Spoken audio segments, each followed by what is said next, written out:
Hello guys, good morning sa inyong lahat. Nandito tayo ngayon sa isa bali mag-ano muna tayo ngayon guys. Dito yung problema guys sa loob. Bali magwa-wiring po tayo guys kasi papalitan natin ng panimagong linya. Guys, ito pala yan. Hindi binalot ng electrical pipe guys yan. Dapat hindi tayo magtipid sa kuryente. Kasi ito, napaka-importante ito sa bahay. Tayo guys sa loob.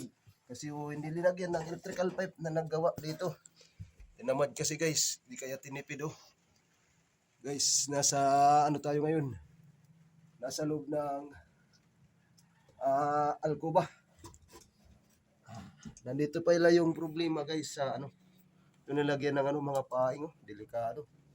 May paing dito ng isda, may mga yan. Lagyan ng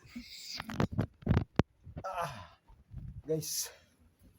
Nilagyan ng yan, lason para sa yan. Ang hirap pala pumasok dito guys. Delikado pala dito. Kasi yung iba guys nagagawa electrical, hindi binalo to guys. Tamad yung gumawa nito. Pakahirap nito gawin, Pupunta yan dito. Kasi iba-iba kasi yung gumagawa hindi iniisip nila yung kaligtasan ng bahay. Dapat yung inat-ngat ng dito guys, yung problema, inat-ngat ng daga. Kinain. Medyo puputok na ito. Guys, nandito yung problema.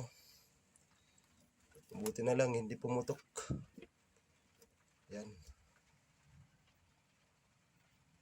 Yan guys. Dito tayo ngayon sa loob ng alcoba. Bali ngayon, ang gagawin natin, magpapalit tayo ng panibagong electrical pipe. Tingnan niyo guys yung nangyari. Ginat-ngat ng isang mabuting kaibigan nating daga. Sana naman isip natin ito. Kawawa yung may-ari ng bahay. Kasi di nila alam na kanilang pinagawa ay safety. Kaya tinipid guys, tinipid yung electrical material. Kawawa naman.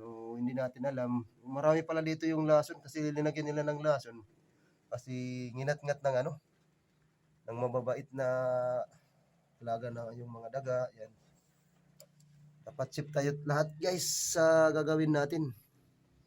Na sa ating mga kasamang elektrisan. Ingat lang tayo palagi at gawin natin mabuti yung trabaho natin para susunod may kukuha naman. Yan guys, hindi binalutan Yan.